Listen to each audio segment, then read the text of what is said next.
Italian Football Podcast. That brings us on very nicely. André Onana, it seems to be the Inter disease, that when the players... Intercurse. Yeah, when Inter players go. Now, I want to give you some stats, because I wrote a couple of articles on Onana this week for Football Transfers, because Onana is getting absolutely hammered. He's everybody knows now, he's had a disastrous start to his career at Manchester United. He's been making mistake after mistake.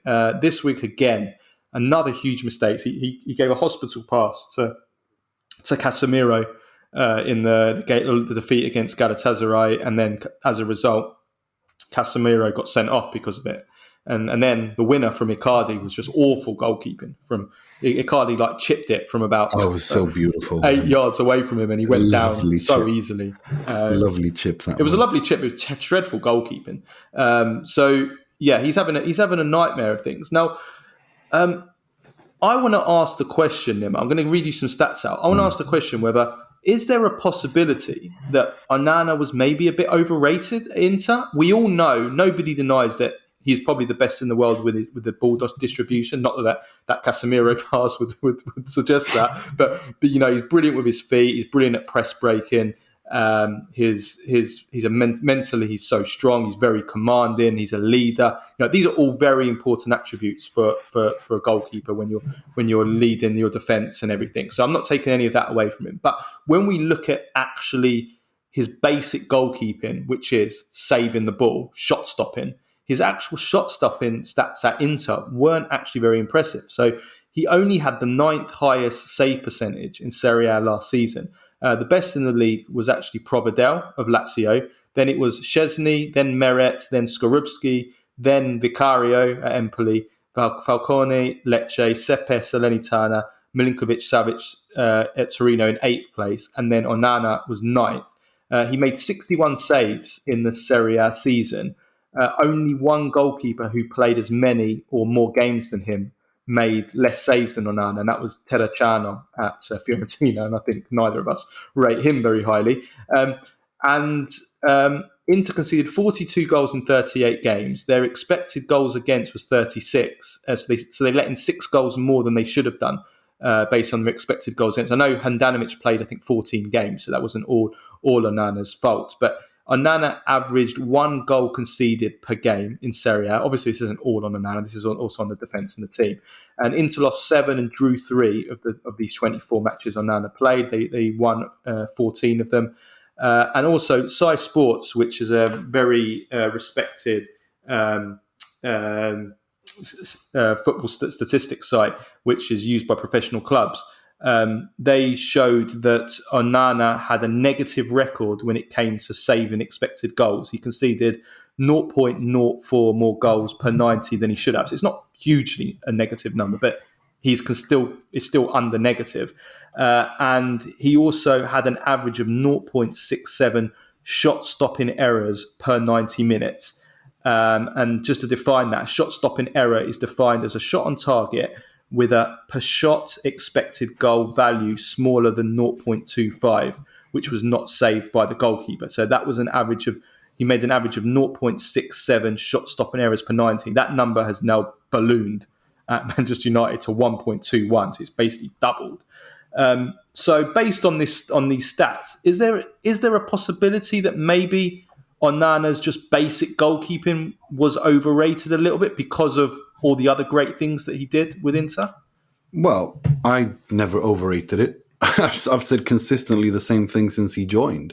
And that is that 2 things. First, if you replace Samir Handanovic, because Inter were so exhausted with Handanovic because he was so past his best, just the fact that you had a goalkeeper that came in and was no longer a statue rooted to the spot, was always going to be an improvement, just by virtue of being someone else other than Handanovic. And then I've said consistently, so I'm just going to reiterate, André Onana is a decent shot stopper. What makes him unique is the ball playing ability, is the vision, is the technique. He has the technique and creativity of an outfield midfielder. I honestly think that he would if he had the pace and stamina to play in midfield, I think he would be an excellent midfielder. Because his vision, his passing, his shooting, his mentality, all of those things are, if not world class, then world class adjacent. However, his shot stopping has never been his strength, in my opinion. And I said it at the time, and I know a lot of Inter fans got triggered and pissed off by it, but I didn't really care because it's the truth. You know, I never overrated him. I think he's a good goalkeeper. But then I didn't mean you, Nima. I meant the consensus. No, but the consensus was, again, if you replace Samir Handanovic, it's just, who was he replacing? He was coming off a doping suspension. He was coming off to replace a goalkeeper who has been a problem at Inter for at least 3 years. And so just by virtue of not being Handanovic, he was going to be a breath of fresh air that everyone at Inter and everyone watching Inter was going to appreciate.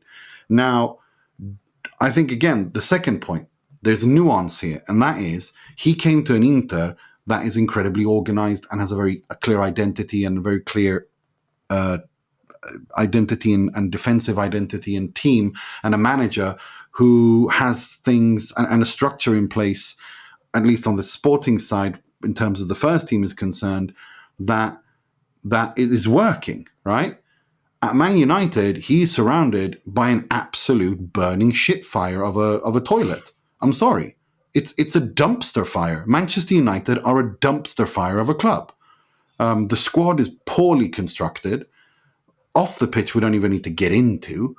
Erik ten Hag is doing everything he can to make this work, but there's clearly something else that's not working. And he goes in there, and he's and it's already a bit shaky. He's going to be who he is. He wants to impose himself and show how good he is and what he can do.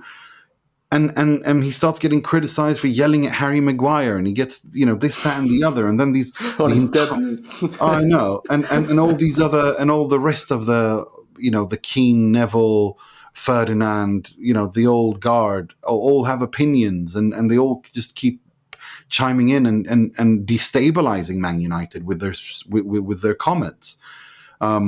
At this point, I think if they really want to be, if they love Man United, they should just be quiet now, because I think they're destabilizing the club more than anything. And because of how brittle and destabilized Man United are, it doesn't take much to destabilize Man United. At this point, maybe it's better to just not say anything. And so is it possible that maybe we're not getting the best out of even the ball playing ability of Onana because the players around him are not very particularly good on the ball? The defenders in front of him are not particularly comfortable with the ball, to be honest with you. Not like most of the Inter players, with the exception of Dumfries, who Inzaghi would push up as a right winger when they were building up because they didn't want him to touch the ball. They wanted him to run and attack of the ball. That's what they wanted him to do. They didn't want the ball. They didn't want him to transport the ball. And that's exactly it. But United have too many kind of players that are uncomfortable in possession. But it's not just that. His shot stop. He's made horrific errors. The one against, there's no doubt about that, Sane is unacceptable. The one that passed for, and the Icardi goal is just it's awful goalkeeping. That Icardi goal, horrific.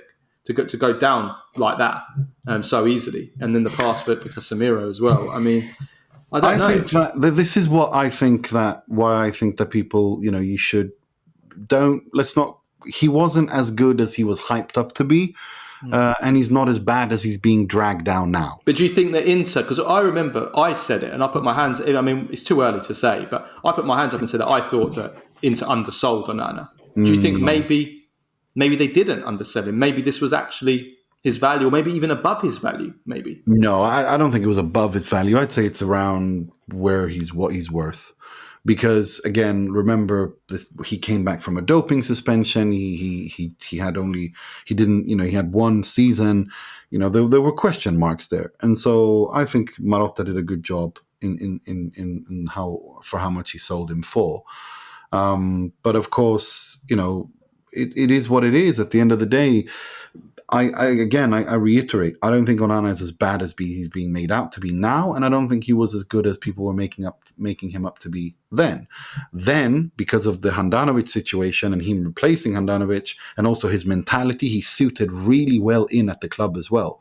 He really got on with the fans, with the club. The mentality he has at Inter. Fans want you to show a specific kind of leadership, and they want to have characters. You have to have character, and he has that. And Man United, it's a different culture. Every club, I'm not saying better or worse. I'm just saying every club and every club has its own DNA and history and how you behave. At Inter, he fit in perfectly.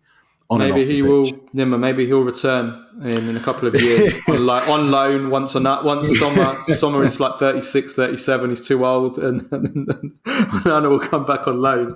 Maybe. I mean, hashtag Intercurse. Hakimi, Skriniar, Onana, Lukaku.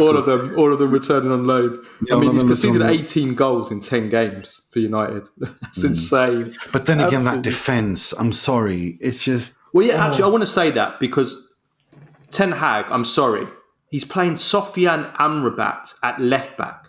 What the hell is going on? I mean, I'm sorry. When I used to go on about Allegri